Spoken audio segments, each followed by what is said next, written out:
You know what really ruined a show for me, and maybe this is particular to South by Southwest because we're here right now, but I was like 3 people behind a guy that had his flash on and was taking selfies of him and some gal pals, and I was like really with like a stick or no? No stick, but like doing the selfie thing with the flash on the selfie, like directly back in my eyeballs.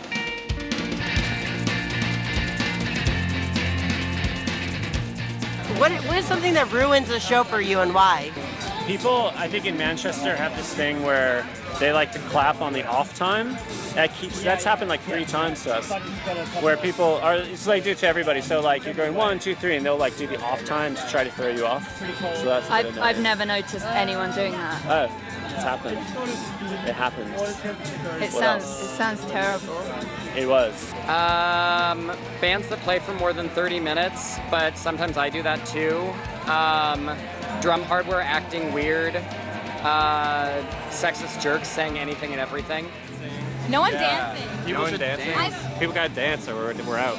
When people text, when I can watch them text while I'm playing. I'm gonna wrap up because I know that you have to do another interview for real. But I will tell you my most hated one that ruins the show when someone rocked us, which is farting the whole show. People do that? People do that. While you're playing, people are farting. What? Think about that. On an airplane? Like they're on a plane? Yeah. Which I don't like when people do that. No, but just in your face. Why? Because that's what people do. Because they're rude. While you're playing, people are farting. The music is loud and so no one can tell. No one can tell. That's fucked up. I had no idea. Dude, it's happening, Tal. I'm never going to a show. Yeah. Never have. It's happening. Will. Yeah.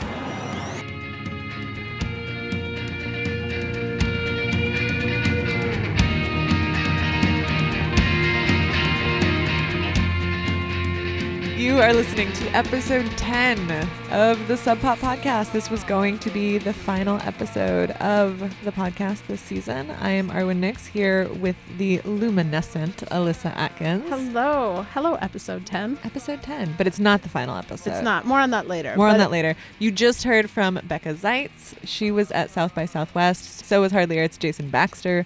We deputized them, asked them to go out and talk to bands, some Sub Pop bands, some Hardly Art bands, some bands that they just ran into that were willing to talk to us, including members from Shearwater, Still Corners, Dude York, Ian, and Tao and the Get Down, Stay Down. All talking about what ruins a show for you. Becca Zeitz, Sub Pop employee. Yeah. Talker. Dank Crystal. She's founder. Great. Founder of the Dank Crystal. We'll link to that on the website. So Alyssa, what ruins a show for you before we get any further? I was going to try and come up with something clever, but the truth is it's just when tall people stand in front of me. Do you ever, tap them on the shoulder? I usually can't reach up that high. No, just kidding. No. Do you say anything? Sure, but it's the same person that's just going to stand in front of a shorty is going to be like, yeah, deal with it. Yeah. Yeah, I guess for me, though, I'm just usually in the back anyway. I find my spot and I stay there, and you're probably not going to get me there. I often hang back at a show. There are a few bands that will get me to really get up in there. Yeah. I like to be up close, though, if I'm going to be really in it, and then it's just, don't talk to me. I'm at this show.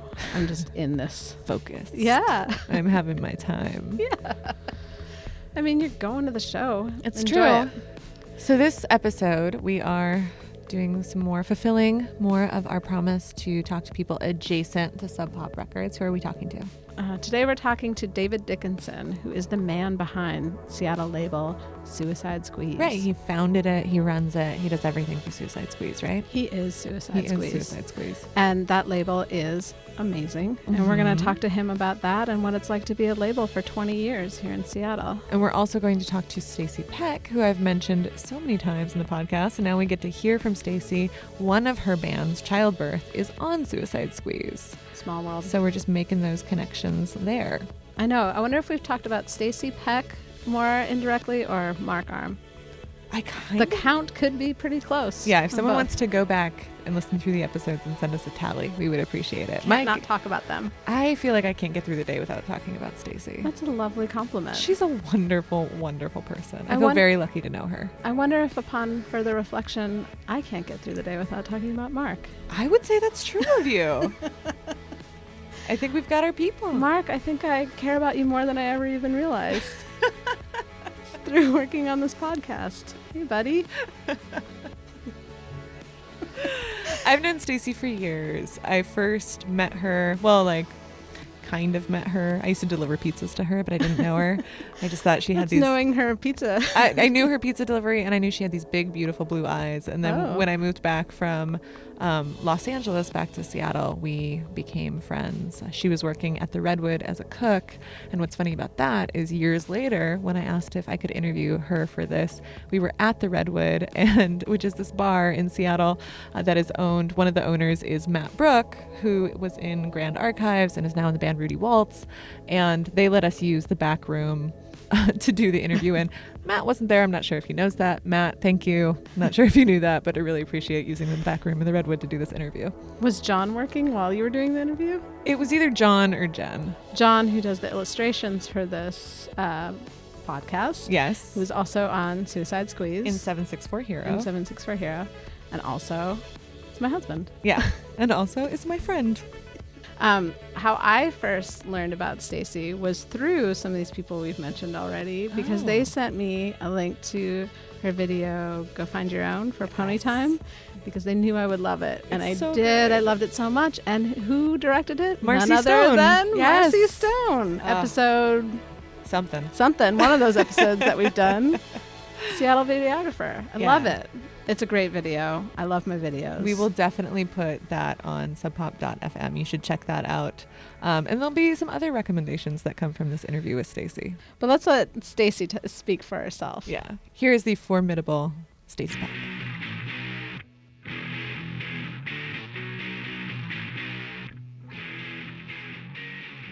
I like to come up with a song that is like gonna be the anthem of tour and get everybody really pumped on it, and then kind of sneak it in every once in a while and really crank it up. Like what? What kind of songs? Like when Pony Time went on tour with Chastity Belt, we got really into the song Who Let the Dogs Out, and it got to the point where we had to hear it before shows. We had to hear it after the show. If we went a couple hours without hearing it, we'd start kind of feeling weird, freaking out a little bit, jonesing for Who Let the Dogs Out. And we started listening to different versions of it, like remix versions. Are there a lot of remix versions of Who Let the Dogs Out? Oh yeah, a lot. There's a really good one that's, there's a children's one that's pretty good. There's one that's all cats singing Who Let the Dogs Out. When you hear the song Who Let the Dogs Out now, what do you feel inside? I still get really excited when I hear it. And part of me just wants to jump up and just dance my troubles away every time I hear it. I want to also ask you a few questions about some of the supergroups that you've been in. The Gals of Red Book, which was a favorite of mine. And then your most recent, Childbirth. How did Childbirth get started?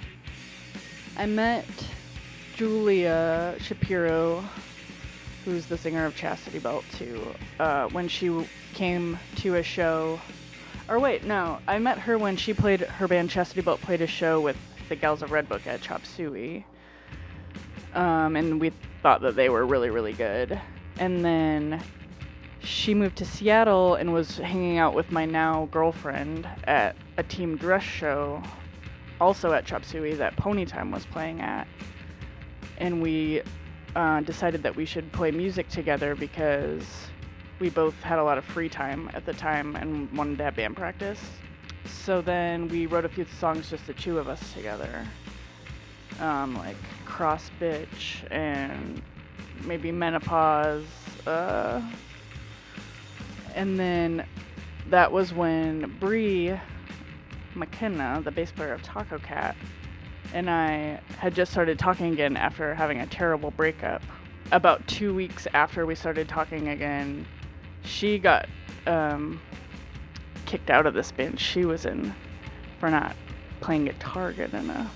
This is a secret. Not really. And so I said that she could try playing with Childbirth a little bit to see how it went.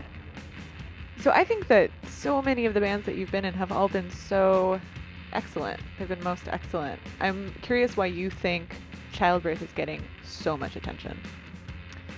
I don't know.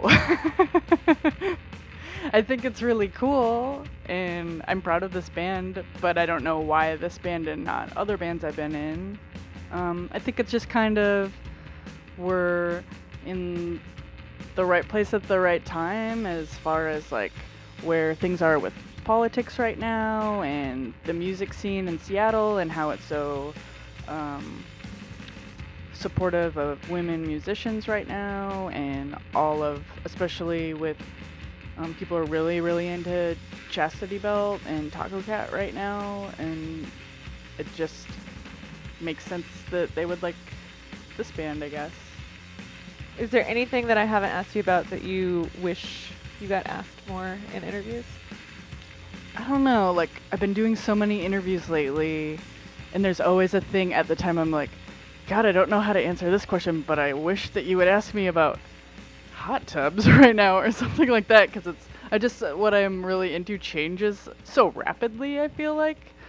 But I'm definitely like 100% into something so much for about 4 days.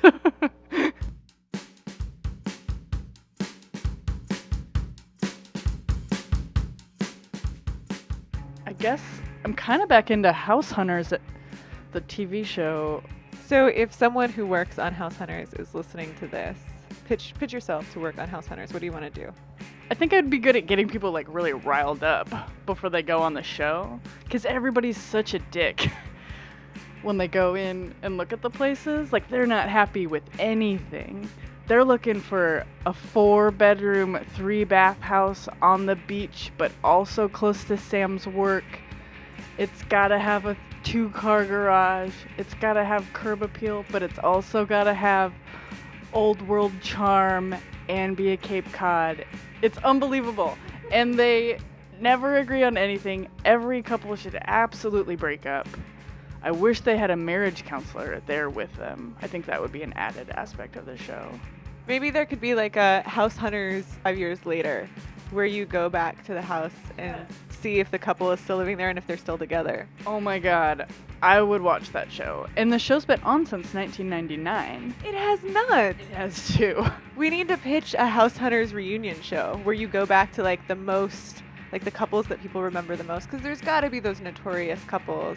I definitely want to know what's up with the couple from Boston whose number one requirement was no ghosts. I feel like I watched one once, and the woman's number one requirement was pretty doorknobs. Yes. It's the weirdest shit. It makes no sense.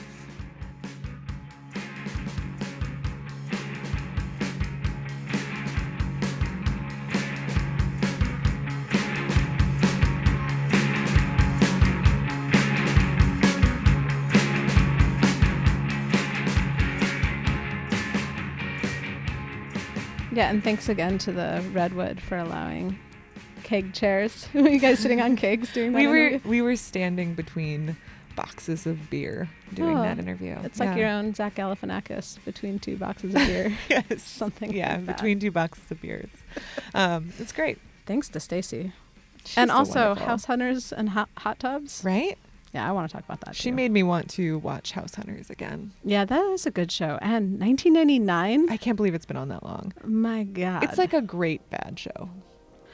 Okay, you know what else is right here in Seattle? Mega Mart ads. Yes. Made by our own Stuart Fletcher. Which, how did those come to be again?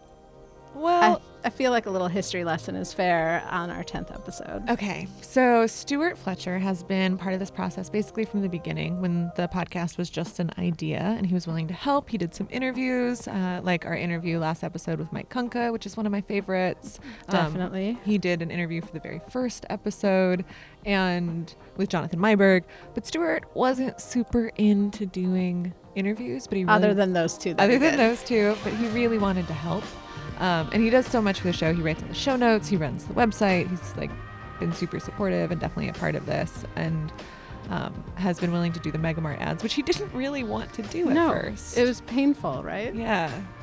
Well, granted, the first one was under a blanket, literally under a blanket, being made to just tell you anything he could about the Megamart. Yeah, and I just like took his outtakes and used them for the first few ads, which I wasn't sure how that was going to go over with him or the audience, but people seem to like it, to the point where so many people have said, oh, the Megamart ads, that's my favorite part. Yeah, to which we're both, thank you. Oh, that's your favorite? I mean, it's great, but it's your favorite part? But okay. And so much so that not only are they some people's favorite parts of the shows, but they're some of the staff members' favorite parts, so much so that they want to do them instead of Stuart. People are trying to dethrone Stuart. Actively looking to oust him in favor of themselves. So before we say anything else, let us just play for you. Oh, that's true. The last Megamart ad of season 1 of the Sub Pop podcast. Take it away, Stuart. What do I want people to know? Yeah, I mean, last Megamart ad of season 1 of the Sub Pop podcast. Well, I think we should probably answer the question that's on everybody's mind. Am I coming back for season 2? Oh my God. You know, I was actually thinking about that today. Uh-huh. Like, uh-oh. I don't know. I don't know what season 2 is going to be like, so I don't know if these kind of Megamart ads are going to make it in. Right. So, let's do this. Okay. If you want Stuart to come back for season 2, write to us. Just put in the subject line, Save Stuart. You better spell my name. Oh my God, you can't do that. You can't be so picky. Okay. They're trying to save you. Okay. Write to us at podcast@subpop.com with Save Stuart in the subject line. You can also put in there other things you would like to hear us talk about on the podcast. Good luck, Stuart. I hope you make it. Did you like me as a statue? Will you love me when I break out?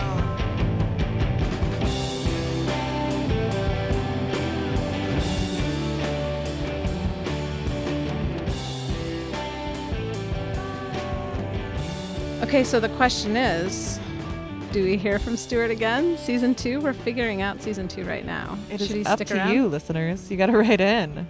Save Stuart. Stuart's mom. We're hoping we can count on one or two. I'm not going to count all 15 of her emails if she does write in 15 times, but I will absolutely let her count for 2, for sure. But please do write in if you want us to save Stuart. You can reach us at podcast@subpop.fm. Yeah, it'll be interesting. Yeah. You know what else is interesting is Suicide Squeeze, David Dickinson. I'm so excited for this one. Talk about going back a little bit. He was, I think, the first interview I ever did. So I chose someone I really like and trust, and someone who I know is just interesting and doing cool things in the world to talk to. He let me come over to his house while his little dogs were running around, and he was having to manage them while talking to me. Because they were making sure to let their presence be known. It's pretty funny. So kind and so thoughtful. Really. But so what's interesting is and this comes up in this, but where Sub Pop and Suicide Squeeze are so intertwined and in kind of surprising ways, and in just, two labels being in the same city for a long time. And me knowing David, the one aspect that I don't necessarily know about him is what it's like to work directly with him or for him. But I happen to sit right next to Becca Zeitz, who we already heard from in this episode. So we thought we should bring her down here and have her talk about what it's like to work for David, because she did for many years. All right. You want to grab her? I'm going to get her.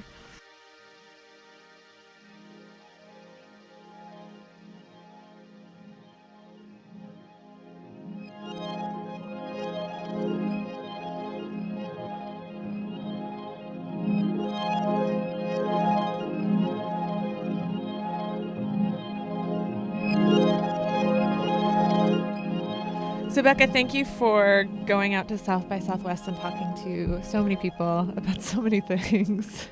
It was good. You lost your voice a little bit. I lost my voice. Was that from all the interviewing or just from yelling at shows? It's just from the pure rock. The pure rock. This is what rock and roll sounds like? Yeah. No, I just am so raspy to begin with that whenever I go to a show and yell over something, I just lose my voice. So what do you do here at Sub Pop? I do publicity, international marketing, and A&R. But before you worked here, you worked over at Suicide Squeeze, right? I did. What were you doing there? I was the label manager. What does that mean? That means that I wore many, many tiny hats that were on top of big hats and worked very, very closely with one David Dickinson. David Dickinson, who Alyssa spoke to, and we're going to be playing that interview in a minute. So tell us a little bit about David. How would you describe him? Oh, man. David is the funniest, most inappropriate, kindest, smartest, inappropriate person I've ever met in the entire world. He's also somewhat notorious for the way he hugs. How would you describe getting hugged by David? He is a master hugger. A master hugger. I've never gotten a hug like that before. He takes you in a way that's like, you're kind of like on a cloud together. Like Show me. I want you to hug me the way David hugs people. Okay. I don't know if I have the power. I don't think I do. All right. I'm doing it. I mean, he kind of just like, it's like a long. Oh, this is nice. Yeah. That felt good. As I fall off the chair. And what's crazy about David too is that he was a jock. He went to college to be a baseball player. What? Which is what Suicide Squeeze is named after. Like, I think he was like the runner-up for prom king in his high school. A member of the royal court in high school. Yeah. Interesting. I wouldn't have guessed that. I think he would be a member of the current day court of, if there was prom, like indie rock prom. I think he could make prom king. Maybe this is something we need. Modern day prom, like adult prom. Adult indie prom? Yeah, Seattle adult indie prom. Isn't that like every show? Yeah, that's true. Is there anything else you want to tell us about David? He really is just like the kindest, most caring person that I've ever met. And I feel really lucky to have gotten the chance to work with that dude.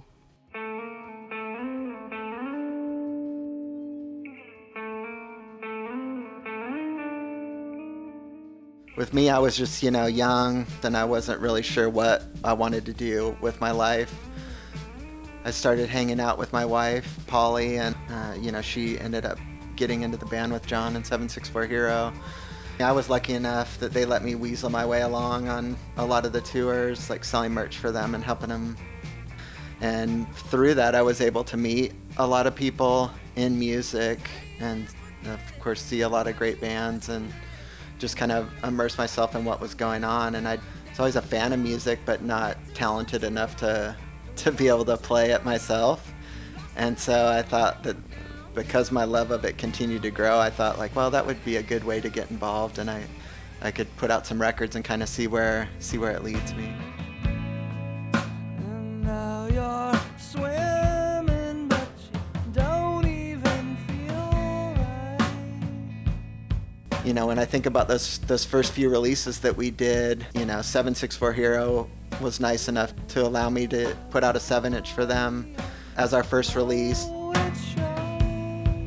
Second and fourth releases were from a band from San Francisco called the Scenic Vermont, and I actually met them through going on a tour with 764 Hero. I met them down in San Francisco. Modest Mouse, again, back up to the Northwest. And then Elliott Smith, who I'd been a huge fan of, and I still am. But again, that was, he happened to be dating this woman that was playing in a band that 764 Hero was on tour with, and so he came to hang out. If only you could just change your luck. And now it's a lot different. I mean, I think about, it's just like a hyper speed world I feel like that we live in, or bands who put up like one song and they're getting signed, where before it was like you could have some conversations and really like get to know folks and find out if, the relationship was there, if you felt like this was someone that you wanted to invest in, not only from a business standpoint, but also personally, just wanting, to have a band of those type of people in your life. So. This time we can't lose.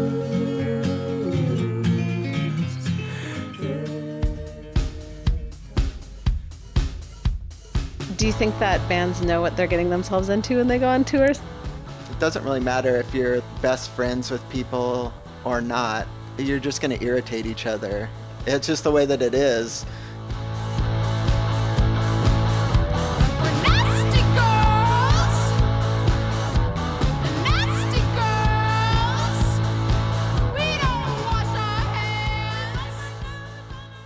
I do feel like the relationships that I have with the bands are big, meaningful relationships to me. Some of my closest friends are people that I work with. Plenty of bands come and go, but I've also had steady relationships with bands. I guess maybe the first one being Minus the Bear. Whatever it is, 6 or 7 releases with them. It's a band that I started working with very early on. I want to say 2000, but someone that I still work with up until this time. Seeing them get marriages, babies, divorces, all that stuff. I know it ain't the money, girl. There never was money.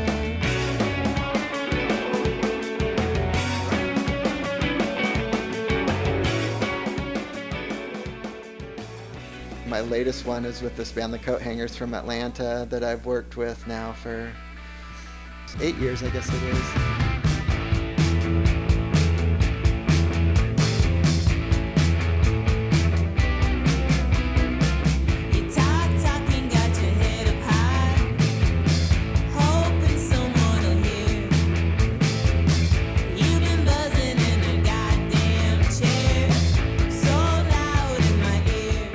They started a band when they didn't even know how to play their instruments, they just wanted to play music.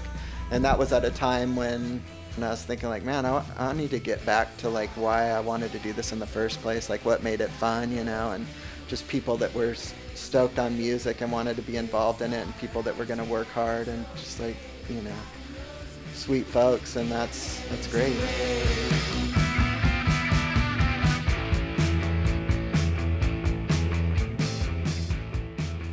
Suicide Squeeze is a small label, and the best I can tell, it always will be, but I do know that the work that we do, it might necessarily be making people famous, but it's definitely putting them in a better place than where they were before they came to the label, and that means a lot to me, especially like being able to pay out royalties on a regular basis to people that I've worked with for long periods of time, and know that that's helping them in whatever way is a big deal to me.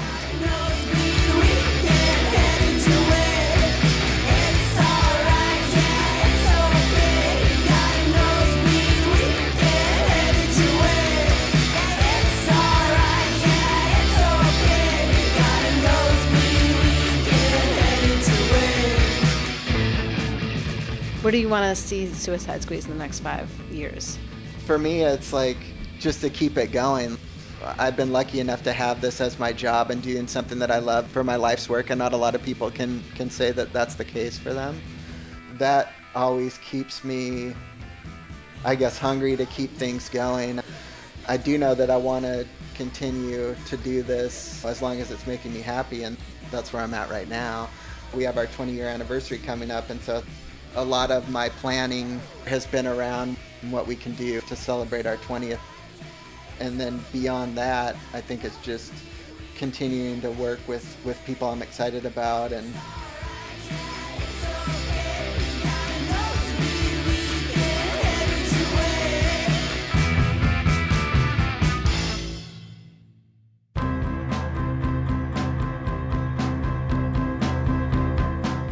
when you think about the community and you think about Seattle in general, I mean, we could take it wider with community, but if you bring it down to city of Seattle, a lot of the luxuries that we have as far as like being in the music business and stuff like that wouldn't have happened if there wasn't a Sub Pop or Barsook Records, a Hardly Art.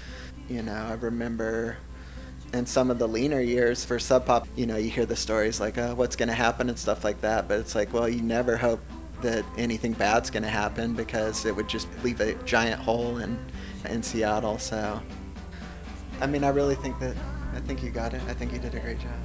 So. Thank you so much. Yeah, thank you. When you don't know what you're looking at, it makes it much harder to tame. Mostly they mean when he was asleep and had some sick exchange. They struck him as wrong, he moved him along closer to division day. Okay, Alyssa. So we heard it from Becca. I've heard it from a few other people. I want you to weigh in on David's hugs. David's hugs are they're like a chiropractic visit. They're going to realign you. They're going to get you right with the world. And it's not, I mean, I feel like it's kind of like making it seem like he's going around hugging everyone, just open, like it's just if you get a hug from him. He's not like the guy with the free hug sign. No. I don't think he'd like us talking about his hugging at all, actually. I can feel his distaste for this conversation. I'm sorry. Okay, then let's switch it. I will say, here is one of the other few things that I know about David and him being so thoughtful in running this record label. The few bands that I know that have worked with him have nothing but good things to say about him. Childbirth, he made a cake for. Oh, yeah. No, that guy, and the thing about him is, like, he is really funny. He's really thoughtful. He's really, like, crazy with his choice of words, his own language, and funny hothead sometimes. I don't know. I just think it's the only person that makes me laugh when they're mad because he's just hilarious. But he's super serious when it comes to Suicide Squeeze. Like, that's his baby. Yeah. Happy 20th anniversary to Suicide Squeeze. Really, David. Great work, David. You put out wonderful music. And thanks to all the bands on Suicide Squeeze and to Ponytime for allowing us to use your music in that piece. This episode, you heard music from Ponytime. Again, thank you. Off Suicide Squeeze, you heard The Coat Hanger, 764 Hero, Childbirth, Elliott Smith, and Minus the Bear. And of course, at the beginning of the show, you heard Mudhoney. And all of that music is on a playlist for you to enjoy on Sub Pop FM. You can find that and so much more. All 10 episodes from season 1. All 10 episodes from season 1. Stuart Fletcher's show notes, John Atkins' artwork, our amazing podcast. I mean, what more do you want, really? It's all there, or, also, plus Twitter and Facebook, find us there, Sub Pop Podcast. Tell us what bums you out at a show. Yeah, you can reach us at Sub Pop Podcast on Twitter. Let us know what bums you out at a show. We all have our own things. I hate when I can't get to the water tub and get water at a show. That's my thing. Yeah, no, that's no good. I gotta hydrate. I also don't drink, so I need something to do. Yeah, a little errand. Yeah, I do. Occasionally I need an errand. Sure. People understand that. That's totally reasonable. So, okay, also at the beginning of the episode, you said that this was meant to be our last episode. Right. But it's not. Why is it not, Arwen?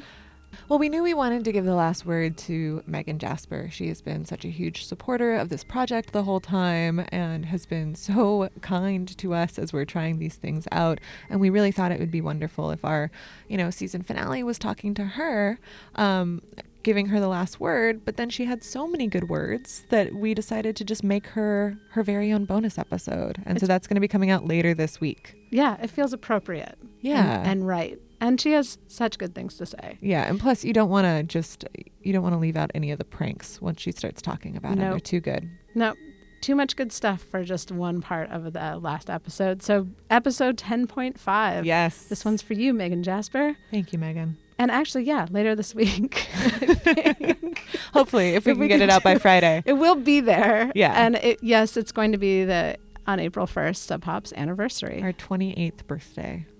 Right? Yeah. That's pretty great. I would say. I feel good about it. Yeah. I would hope everyone else does. Good job, Jonathan. Hey, and while we're saying good jobs, thank you to Chris Jacobs, Megan Jasper, and Jonathan Poneman. Thank you so much, you guys. Thanks for letting us do this. Really, thank you. Okay. Dun, dun, dun, dun.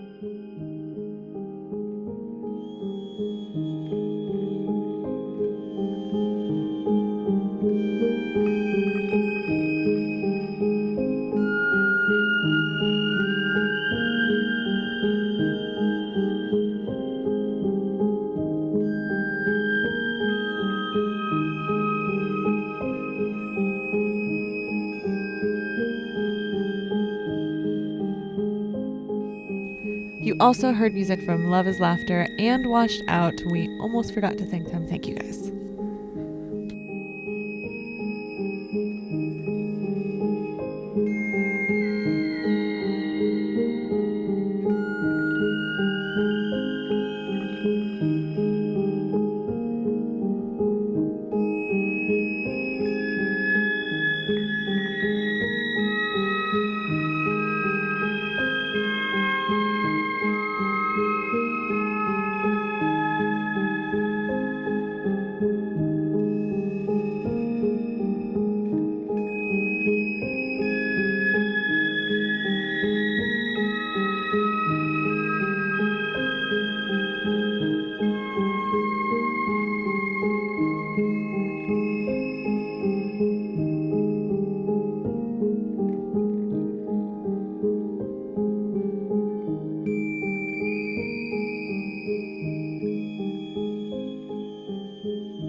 Butts on boners is the worst. So explain butts on boners, if it needs any explanation. I mean, I think it does need an explanation, and it is not gender specific, although it could be gender specific. But it's when you're at a show and couples just be cuddling. Oh, see, that's not what I thought it was. What'd you think it was? I thought it was like there's so many times I've been at a show and I'm like up against the very front and some dude, accidental boner. You can't escape, and then all of a sudden you're just getting rubbed up on with the boner because this guy is finally getting some touch. That could be. I mean, that could be butts and boners too. That's happened. To me, it's the couples that are just like arms around each other, just you know just free loving it. But like the sway is so powerful that there's definitely a boner going on. You know, it could be like a physical boner or a mental boner, but you can't get mad at a mental boner. No, I'm mad because I don't want to see people fucking making out or like grinding up on each other. I don't want to smell people farting, and I don't want to see butts on boners.